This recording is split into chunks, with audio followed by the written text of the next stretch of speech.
I hate that question. What do you do? So much. When I lived in New York full time, whenever you would meet somebody, it's always, "What's your name?" And then the next question was always, "What do you do?" I just got so sick of it because I feel like finding my identity in what I do got so tiring for me. And it's just not interesting. So, and then when you ask people what they do, right, they give you this sort of prepackaged elevator pitch of who they are through what they do. I much prefer to ask, how do you spend your time? But I've been reflecting on this because I've been interacting with so many people recently over the past couple weeks. I've actually been a little bit more of a hermit than I usually am. Uh, a hermit that is, I'm not online a lot more. I'm more like in person doing stuff, right? And as I've been interacting with more and more people, in real life, I'm realizing that this whole "what do you do" thing just gave me a seed of curiosity. And I guess I mean, we're rebranding our website. We're scaling up our team. I'm about to go on a podcast tour. Let's see what else things are happening. We're re-articulating the business that we have to others. I'm going deeper and deeper and deeper into the work, et cetera, et cetera. So everything's kind of, I don't know, it's up for grabs right now in terms of like what I do. And I was reflecting on this question: what is it that I do? And I'd love to share with you some realizations on the fact that I'm a business producer, and I'll tell you a little bit more what that means. The second thing I'll think about here is how to get the best take out of you, out of experts, out of an entrepreneur. I'll talk a little bit about that. And then the third thing I'd love to talk about is finding the magic in your work, going slower, going deeper, and where I believe the real value is, and how I sort of get out of the way and I minimize myself and elevate the person I'm working with. So I guess the first thing that comes to mind is this "what do you do" thing. I guess I can't find I can't find an example of what I do, like sort of out there in the world. But what I can say is that I've grown in more and more awareness of to what my value is and what I provide entrepreneurs and business owners. And it seems to be that I have a keen sense for seeing patterns in people's lives, listening well, finding the things that they can't see, revealing it back to them. And that's proven to be super useful and helpful to all entrepreneurs. And what's crazy about this is that that is just so intuitive to me. And here I am thinking, no, no, no. My value is in the fact that I sold an e-learning business. My value is that I've made all this money. My value is that I've got all these skill sets, blah, blah, blah, blah. Oh my goodness. That is not it.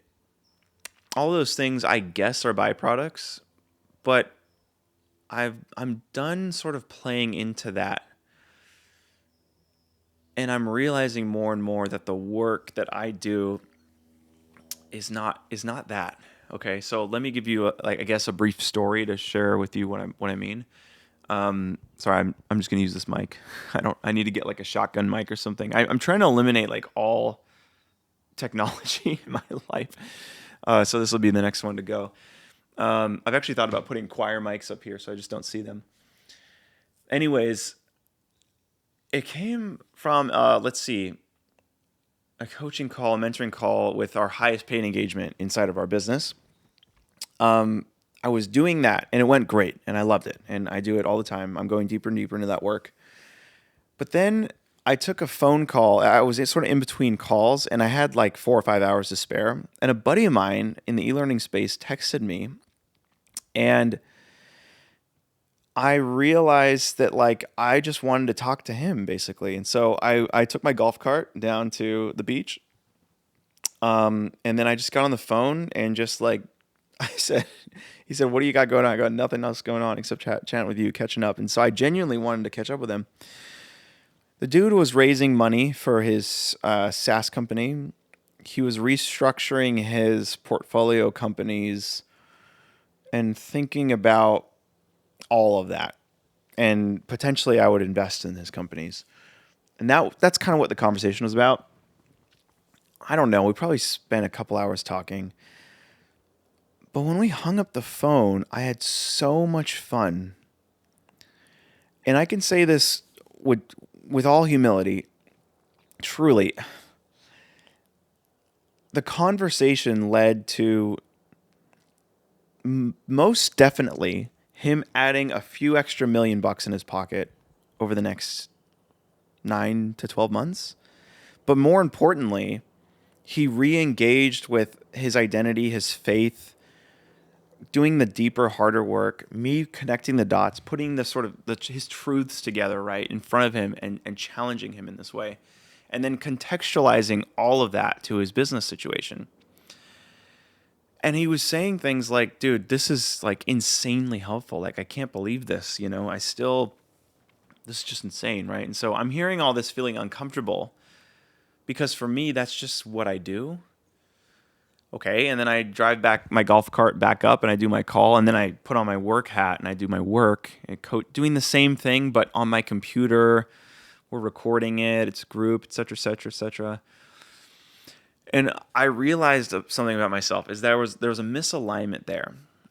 How is it that when I get outside of my work and do what I do every single day, which is drive my golf cart down to Bird Rock, which is a place here in La Jolla, get a single origin coffee, barefoot, walk a few miles on the beach, think, read, talk to people, talk to some killers, right? Some real amazing people in my life. All of the action is there. All of it's there. And then I shrink down to this version of myself that shows up online, that is in group Zoom engagements. And I'm realizing that, wait a second, this work-life balance thing, I've never believed in that. I've always tried to bring that together.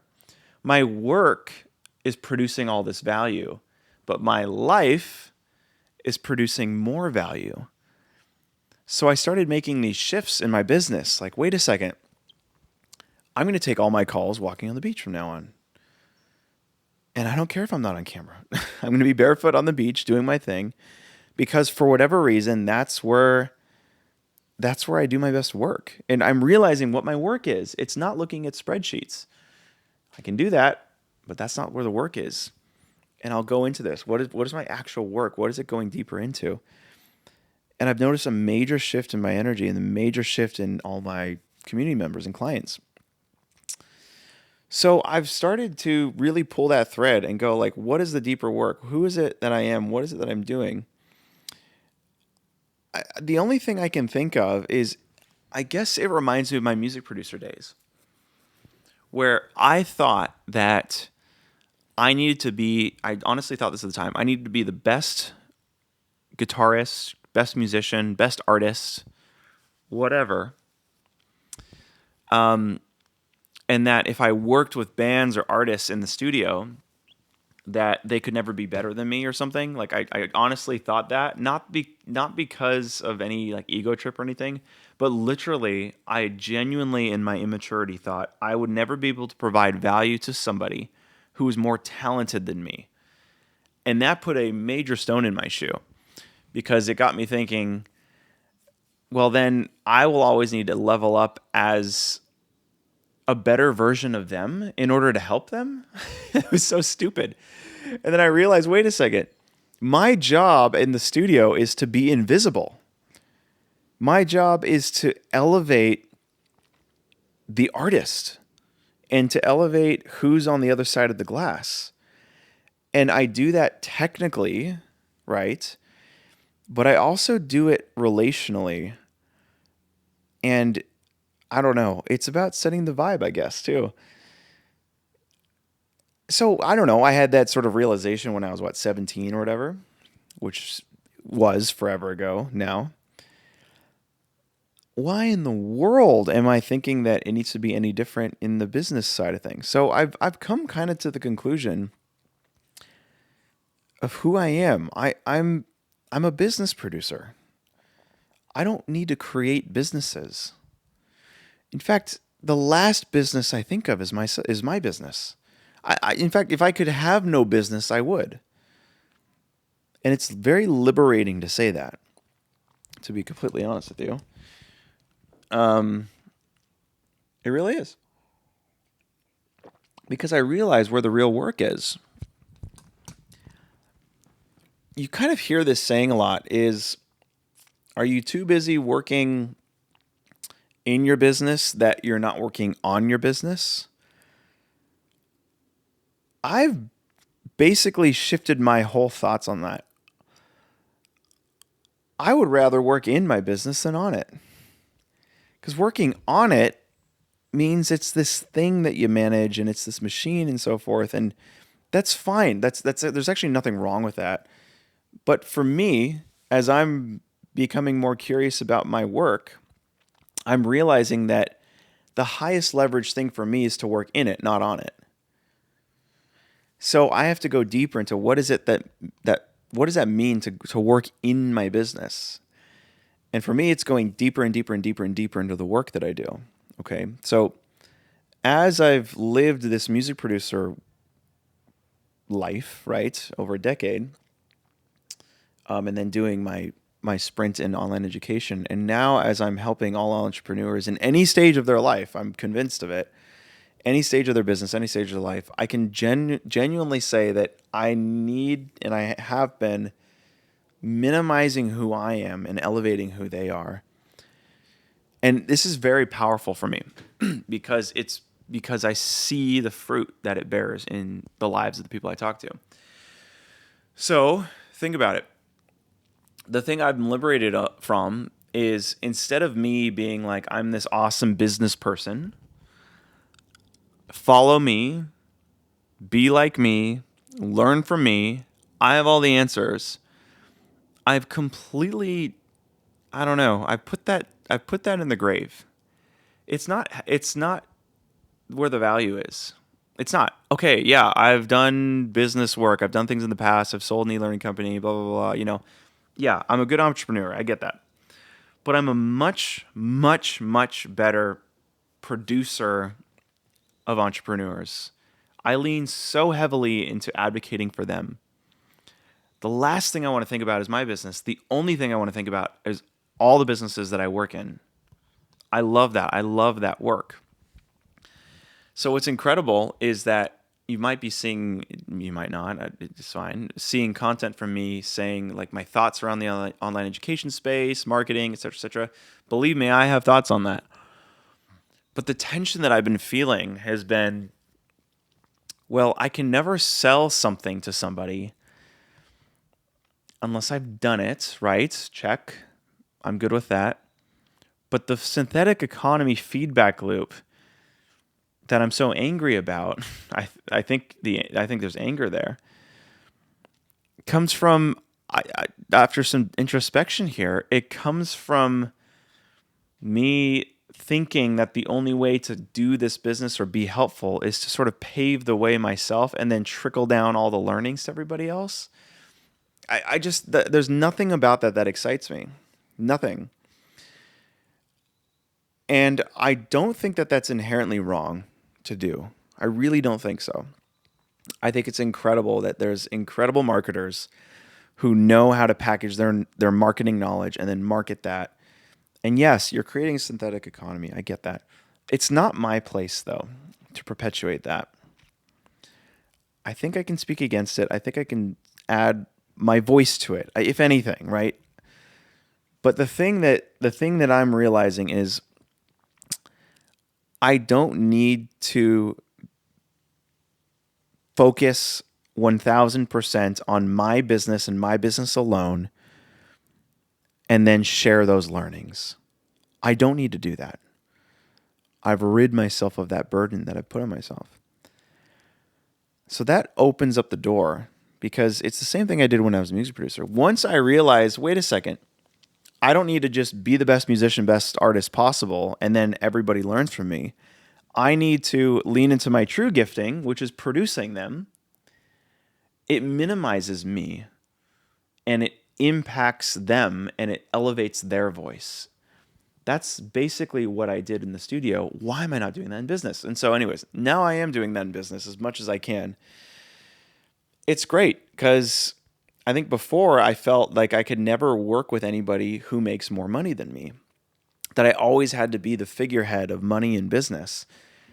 And everybody else that I worked with, they're only working with me because I've made more than them or something, or they're only working with me because I've gone before them and done something. Yeah, I think up till that point that's been true. But all the people wanting to work with me that are paying me the most money have made way more money than me. And the work is going marvelously well. And I've realized that if I held the identity of I'm this epic business owner who's systematizing and scaling all the time, and you can learn from me too, and I'm going to repackage that, blah, blah, blah, that it actually limits my potential and it limits the potential of all the people around me.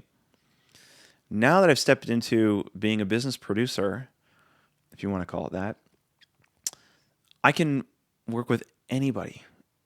And it totally liberated me. I don't need to only work with people in online education. I don't need to only work with people in courses, masterminds, consulting. I don't need to work with experts only, whatever. I don't need to only work with people who've made less than me. I can work with anybody. It's truly liberating. And I think that, I don't know, what do you do? What do you do? That question. That's kind of the thing that rolls off my tongue is I have taste and a keen sense for seeing things in people that they don't see. And there's work that I do with them to enable them to make so much money and love their life because of it. And it has nothing to do with me and my experience, but has everything to do with my ability to see what I know about them and articulate it back to them into the market.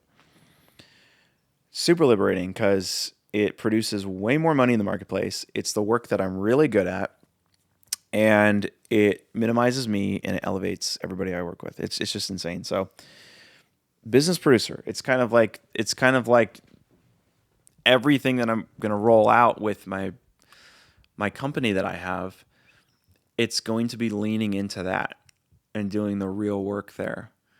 So we're moving from not just working with online education companies, but working with all entrepreneurs, all businesses, all over the map, from starting from I'm an employer and I want to break into the entrepreneur world, all the way up to the publicly traded companies. I can confidently say that I've worked with every single one up to this point. And we're going to be creating education and a movement around entrepreneurship and actually providing the deep sourced wisdom that they need. And the work that I'm doing, going deeper and deeper and deeper into my highest paid clients, doing that work, which I'll share with you what that looks like now, that in its essence becomes the documentation process of how to get the best magic out of these incredible business owners. And then that's the documentation that we'll be giving to entrepreneurs who wanting to become entrepreneurs, right? Employees want to become entrepreneurs, to the 0 to 1 million people a year, the 1 million to 5 million a year people, 30 million plus, et cetera, et cetera. Those documents, those insights, that education, that is a deep source of wisdom. And that's the magic that we're seeing when I'm working with people at the sort of the highest level. And that's what I'm trying to bring to the market, is in terms of education resources, okay? It's great. It's really liberating. Now, I want to share with you what this work looks like. And it's focused around this idea of getting the best take out of the person in front of me. Getting the best take out of experts, okay? So as of now, the highest priced thing that I do is $200,000 up front, plus percentage of yearly revenue of your business, okay? And once that all happens, it becomes invisible. It doesn't even become a part of the conversation. It's just a DocuSign and a contract, and then it's gone. And then the people that I'm working with there, they just nobody blinks an eye. It's not even a conversation. So I'll say this energetically, it's incredibly liberating to not consistently always feeling the burden of these tired income claims. I've rid myself of it. I can say that with full clarity now. And we just focus on the work now. But the reason why I tell you the price of that as it stands today is you might think, okay, so what do I get for that, you know? That's where the real work starts. Okay? What does the real work look like? Well, in that, I'll share very openly what happens, okay? And maybe I can come up with some good video or like show you like how it looks and how it feels. But essentially, you come here to my house right here. You leave your laptop at home. You leave all that. And all you do is bring yourself. You just bring you. And we work together however long we need to uncover the magic, the power within you, if I can say it that way. I have a way of doing that, which I will go into. I think you have to experience it, but I have a way of doing that I'll chunk down on here. What does the real work look like? I have a way of controlling the environment to where we can get the best takes out of all the entrepreneurs that I work with. Controlling the environment and being super curious about what happens there. Okay. I'll give you an example. I just did it this last week with two folks. Come here and all we do is hang out. And for me, I'm extremely perceptive, sensory overload. I take it all in. And I would say that what the work feels like is me asking confrontationally curious questions and then moving from room to room through that, starting dialogue, starting conversation, bringing other people in, asking more questions. It's a lot of question asking. Walking down to the backyard, observing things, seeing things, and I'm just taking mental notes of what I see. And I've seen it now that I've gone deeper into this work. The entrepreneurs that I do this with, they all say the same thing, which is you are seeing something I'm not seeing, and I can't wait to hear what it is. That's the work. We go as long as we need until we get it, until we see it. It doesn't feel like work. Kind of like how I do my calls on my computer and then I go on my cell phone on the beach and talk to somebody. That's where the work happens. So we go in the golf cart, we walk on the beach, we go out to lunch, go out to dinner, have a good night's sleep. You know, if we have to, it might take a couple hours, it might take a couple days, it might take a week, however long it takes. All we're trying to do is look for the magic. That's really it, okay? And by the magic, I mean I'm seeking what's the firepower behind the entrepreneur that I'm working with, behind the business owner. What is it there? And for me, I bring my theological perspective, my philosophical perspective, my marketing perspective, my entrepreneur perspective, all that. But going deeper and deeper and deeper into that conviction and curiously asking these questions, or confrontationally asking these questions, I can't explain it, but I get a very clear picture of who this person is, what they're not doing, what they need to do, and it's always holistic. It's never just mechanical.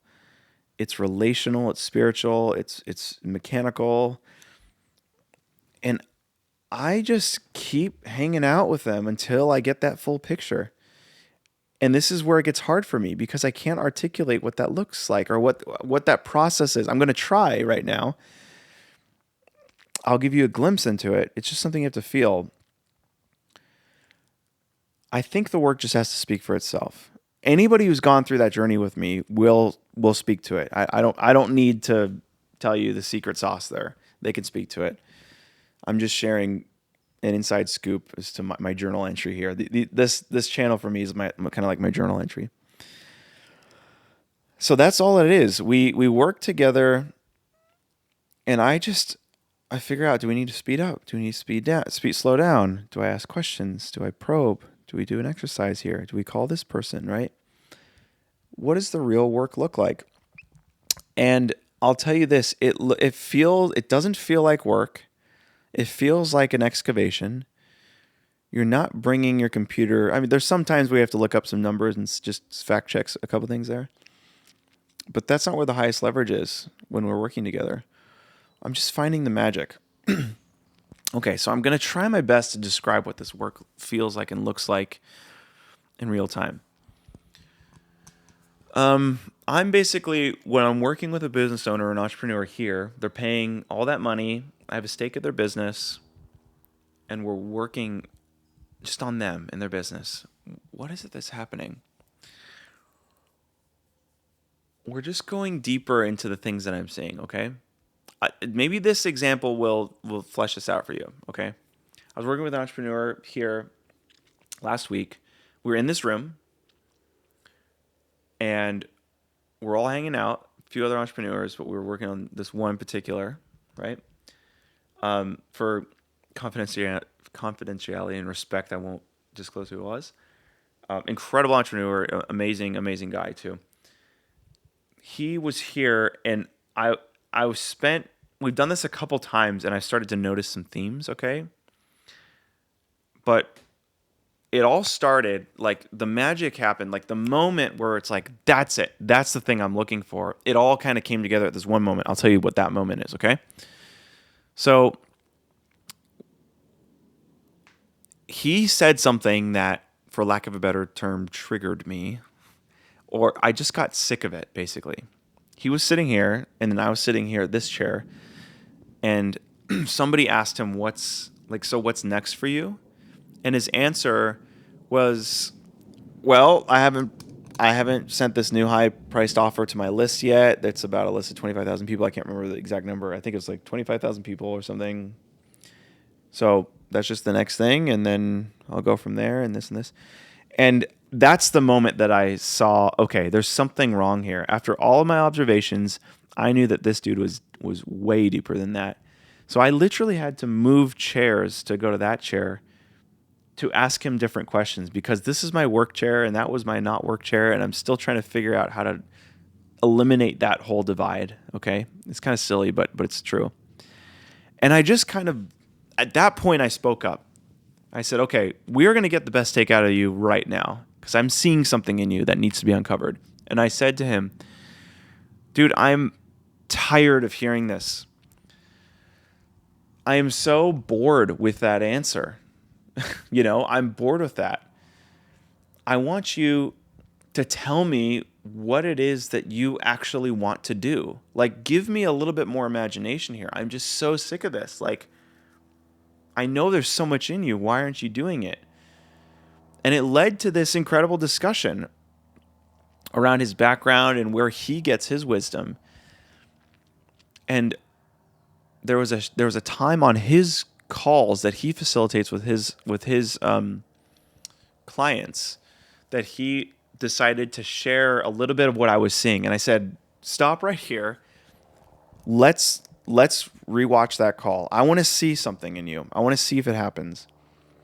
So he said, okay, I don't remember which call it was. And I said, we're not doing anything other than seeing what this call is, because I'm seeing that there's a common theme here. So we opened up his laptop, pulled it out, right? And in that sense, I guess we did pull out the laptop, right? And instead, this is the whole thing. Instead of us talking about his business, I went into it. I said, bring me into that conversation. Pretend I'm a client of yours. Like, I want to see the work. I want to get my hands dirty. And it totally reminded me of my music producer days. It wasn't feeling right. And I could talk about it all day, say this take, do this take. Or I could change the drum heads or work with the singer to like unblock them, or like we have to use a different guitar. Like, let's just get into the work, right? So anyways, we saw the call recording and I was looking for it. I said, okay, press play. And we watched the thing, watch it. So, okay, skip to the part where you talk about this, and this. And then he started talking, and I felt it. So it all came to me. I said, pause it. How do you feel right now, dude? He's like, I'm a little apprehensive, or like it's just cringe to hear yourself talk. I said, okay, that means we're on to something here. So we found the part in his life where everything changed. That's what I was looking for. Is when did this shift happen for this dude to where he became much more powerful? And I noticed it, and I just wanted to capitalize on that for him. And we found it. We saw it in real time. We saw when he was a different person making only a lot of money to he's shifting into a different energy, a different identity, making way more and enjoying his life more, and his clients getting better results. When did that point occur? When did that shift happen? Is essentially what I was looking for. And we found it. He shared on his call a story about him that was deeply personal, where I believed and I saw all along, ever since I met him, that that's where his true value is. And I was waiting for the time to him to reveal that and speak openly about it. And we saw it in real time. And we all felt it. It was right there. And so I turned the volume all the way up. I got down on my knees. I looked at the screen. I wanted to immerse myself in this experience. And we saw it all together. And I was looking for the magic. I was looking for, where did the shift occur? And as he was sharing it, I said, pause. He got so annoyed with me. It was like a 15-second moment. 1 second, pause. 2 second, pause. And I kept asking him at every point. And all of the other entrepreneurs around me said, dude, what are you doing? There was one person recording it, and stenographer, right? Like taking all the notes. Like, there's something going on here. But I kept pausing. The entire energy in me shifted because I saw something in him. Asked him questions. And all of the questions that I asked in those split seconds, the milliseconds of that work, that's what I was just looking for, the magic. When you said this, how did it make you feel? Okay, press play. Boom. When you said this, what were you looking for? Press play. Okay, when you said this, how did you feel? I just know the right questions to ask to get the answers that I need to see the magic to reveal to them. And there was a moment where we got all of it, and I had it all, and I said, okay, we have it. Follow me. Let's skip to the most recent call. I want to see this. And when I'm in this mode, I have an agenda. I have what I'm looking for, and I cannot describe to you how I do this. It's just what I do. It just comes naturally to me. Okay? We skipped to a call that was super, super, super recent.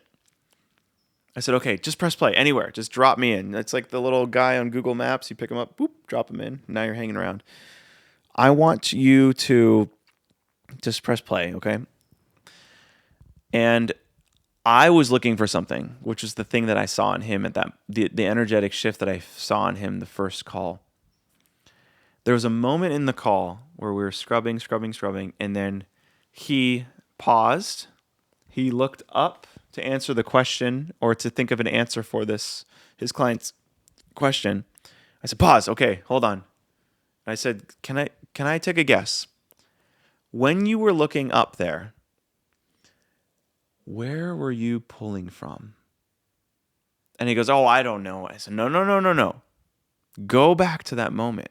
Where were you pulling from? As it turns out, he was pulling from something that happened 12 years ago that started his journey into his deep well of wisdom that I've been looking out for, that I'm realizing that he's not tapping into. And I said, slow down time even more. I want you to go back to 12 years ago when you first heard that. Who was, oh, it was from a completely different context. It's not, I don't care. I'd slow down time, go deeper. I want word for word reenactment of what happened there. Well, this guy told me this, and it was in this random setting, this and this and this. What was his name?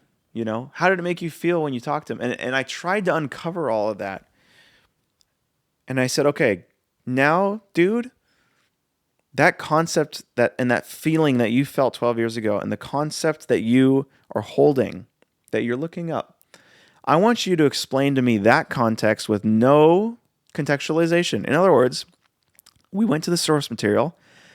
I don't need you to translate it for me. And I literally said to him, I don't need to understand it.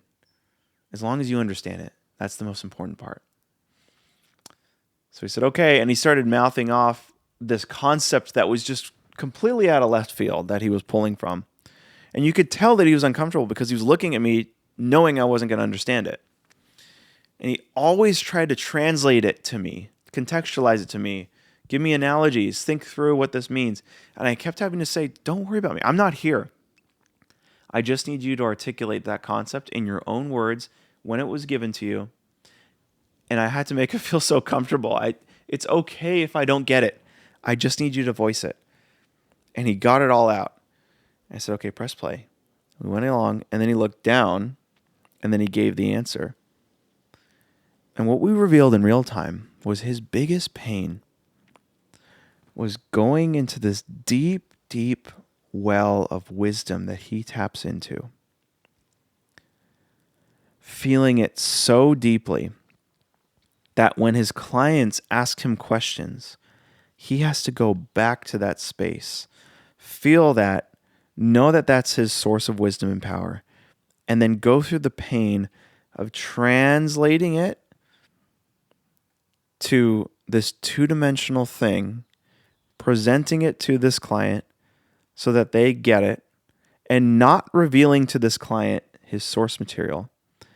I saw the pain there and realized if there was no block with that, if he just had clients that were curious about his source material so that he didn't have to translate it 24/7 using all of that processing power, and he could just speak freely about this source material that he was pulling from with no translation, no contextualization, that he would be free, that he wouldn't struggle. I saw that the main struggle in him is his deep well of wisdom and his contextualization and translation 24/7 at all times with every single person. Why do you do that? And we spent the next couple days figuring out why he did that. And of course it was emotional. Of course it was spiritual. We had to slow down time and see that. Thankfully and luckily, he saw it, went home, made the decision to tap into the source material, remove those blocks, and now he speaks freely about this. I guarantee you the dude will 8 to 10x his income in the next couple of years. I guarantee you he will change the lives of millions of people in the next few years. I guarantee you. Absolute guarantee. There was magic that was there, okay? And it's not the work. It didn't feel like work, okay? But I get so fixated on this stuff, and I need to be more curious about where it comes from. I'll give you my perspective of what I think happened. I'm a John Henry Newman fan. He's my patron saint. He's an Anglican priest who converted to Roman Catholicism later in life. He had something called the illative sense or the illative principle of learning, which is how do you come to a conclusion about something or understand something to be true? It's not just one argument. It's hunches. It's experiences. It's an argument. It's a textbook. It's a friend. It's all of these different things, right? I will do my best to give you maybe one or two of those little rivers into the lake of what I think went on there. It's definitely not going to be the full picture because it's not about me. Honestly, who cares how I do it? It's just the fact that I do it, and I just want to go deeper with people and do it, okay? But I think, let me try to help you think through where I think it comes from. One little stream comes from my days doing mastering. And I don't mean the e-learning business. I mean literally the skill set, right? I would get a file. I did this 10,000 times. I literally mastered that many songs myself. The company mastered 3 times more. I got to a point, y'all, where I would skip to the last chorus. I would look at the wavelength, skip the last chorus, press play, 2 seconds, stop, and I knew what I needed to do. I was sitting in an anechoic chamber for a decade, working 8 to 10 hours a day, mastering so many songs and just doing that over and over and over, and training my brain to look for what needs to be changed in 2 seconds. What does the whole song need to do and change in these 2 seconds? And I would look for it in those 2 seconds. I would get those 2 seconds, and then boom, I knew what I needed to do. I knew what EQ, compressor, limiter, I knew everything I needed to apply to do that. So much so where I took those 2 seconds, made a 9-week course, which transformed into a 29-week trade school company that I sold for profit, and is transforming the lives of tens of thousands of people. I think because it started with the seed of sitting there with those 2 precious seconds and the power that happened there. You better believe I can reverse engineer a person's soul and business if I slow down time and watch a recording of their call and looking for the source material. You better believe I can do that. Combine that with my deep curiosity around ancient religious texts in my academic life, okay? You can't see it here, but I've got tons of books everywhere. For fun, I study philosophy and theology. I have formal training in preaching and teaching. I'm not going to go in depth into any of that right now, but I will give you a little river, okay? A little river into the lake of what the work looks like. In my training and in my curiosity there, if you take an ancient text, let's say something out of the Old Testament, okay? I have ingrained in me, because of so much bad preaching, so much bad church leadership, so much bad mission, so much bad everything. How do you take these ancient texts, these truths that go deeper and deeper and deeper, and apply it to the hearts and minds of the people in front of you in 37 minutes so that it changes their life right on the spot? You can't just be a good orator. You can't just be someone who's good at articulating. You can't just be charismatic. You actually have to believe that there's fundamental power within your source material, i.e. the Old Testament. And that, you can take that to the bank. I wholeheartedly believe that there's power there. Okay, so that's where I'm coming from. When I look at Old Testament texts, there are many things that folks will do, which is, how is this relevant to me? What does it mean? How can I apply it? How is this practical? Is this going to give me a leg up on my day? Does it make me feel peaceful? Is it true? Is it not true? All these questions, okay? I approach it like I need to understand every single word in the source material. I need to look at the Hebrew and understand, what does it literally say first? And then move into, what is the context of what is being said? And then move into, what is the genre? And then move into, what do I observe about this text? And then move into, what is the correct interpretation? Is there an authoritative interpretation? And then move into application, and then move into contextualization of the person I'm talking to. Those moves that I have to make when I'm studying these texts, you better believe it's going to be easy for me to make a VSL for my marketing, for my business. Because I'm going deep into this.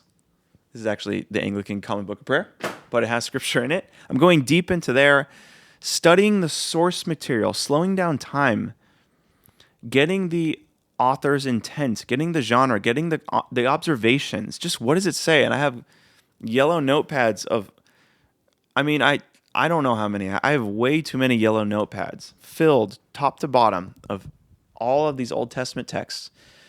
First saying, what does it say? Suspending judgment off of what it means, my observations, how it's applicable, etc., etc. So what is it saying? And then several yellow notepads of what's the genre, several notepads of what am I observing within its context, several of my observations of what the text is saying to me, sort of, several notepads of what's the correct interpretation. I got tons of commentaries all over. I have this sort of ritualistic way of approaching the text to where I receive somewhat of a holistic interpretation of this. Several notepads there, and then several notepads of applications, several notepads of contextualization to who I'm teaching this stuff to. I do that for fun. Now, take it a step further. In the Protestant evangelical world, you usually handle one portion of text and you go line by line, verse by verse, usually, generally speaking. In the more Anglican tradition, Episcopalian, Catholic, Orthodox, the liturgy combines so much more scripture into their liturgy, right? So it's not just one text that's preached on for 55 minutes. It's holistic. It's Old Testament, a couple Old Testament, a Psalms, New Testament, maybe Revelation, and it's just this package over thousands of years is presented. That puts a little bit of a spin to it, to where, how do I do that same thing that I just told you about, but with all of these texts? And furthermore, how do I take that and find the through line between all of them? Furthermore, how do I take all of these and condense it down into a 10-minute thing that this person needs to hear that's sitting right in front of me? Okay? I'm bringing that to the table. Those are two little streams. My mastering thing, looking for the magic in 2 seconds, reverse engineering everything there. The ancient text stuff. I can share with you hundreds probably of other things that make up who I am, that allow me to see these things. But that gives you two examples of what I bring to these conversations with entrepreneurs and business owners, to where it's ingrained in me. It's easy, okay? That moves towards something that's on my heart more so. Maybe I'll wrap up here. I don't know where the through line is here or where the little stream is that made me this. But for whatever reason, once I see that and we spend that time and we do that work, I move pretty quickly into an advocate for them. Where I move into who they are and I minimize myself entirely. And I give them everything that they deserve so that they see it and that they understand it, because I know it'll change everybody's life. Where that advocation comes from, I don't know. I need to be more curious about that. But I can tell you this. That is the work I want to do. And I'm doing this. If I continue to do this, I can go deeper into my work, which is being a business producer, working deeply with any entrepreneur, any business owner, anybody, getting them to create the best art in their business, minimizing me, and doing that work. It's expensive to do that. I get that. But it produces hundreds of millions of dollars with so much leverage, as opposed to me being I'm the business guy. I'm going to sort of feed you stuff that I've learned. No, I'm going to go deeper into this work with killers, with people with and we're doing this right now with publicly traded companies. The education we'll provide is, hopefully I'll have more answers as to where that comes from, where this stuff inside me is helpful for them. If I produce these businesses at the highest end, and it continues to prove to be extremely helpful for them and produce massive results, you better believe I'm going to be recording and documenting every little bit of that. When the magic happens, what happens? And that documentation and that education will be provided to the entrepreneur making 100 million, 30 million a year, 5 million a year, 1 million a year, or just starting. And this is a mission that I'm on. I'm convinced that this is what I'm going to do. I have been doing it, but there was just this shift that happened within me to go deeper and deeper into that work. So I already have a few folks that are doing this, some of which have publicly traded companies, some of which don't. This is the work that I'm doing. And I've made the decision to be this business producer for these business owners. Any entrepreneur, any founder, any business owner, advocate for them. Go deeper into that work. Come here. We work together on this. All of that magic, those learnings, those findings, the things that are impacting people's lives. I will not regurgitate the thing that worked for them and then pass it down. I'm going to slow down time as to when those magic moments happen. Be interviewed by our team to understand where that comes from, to give you guys more streams, to figure out the deep wisdom there. Contextualize that as the education for our company and give it to everybody and have it change the world, change entrepreneurship altogether. So yeah, this is my journal entry for these thoughts. I hope you find it helpful. And I would encourage you to make some good art in your business. You know what I mean? Like, go deeper into the work at the very least. Now that I've made this shift into who I am, which is elevating others and doing it the way that works, when I shift into that, I see that I just advocate for more people. And I guess I would say that to you. Your best work is inside you. You just need to uncover it. So that's it for today. I'll see you in the next one.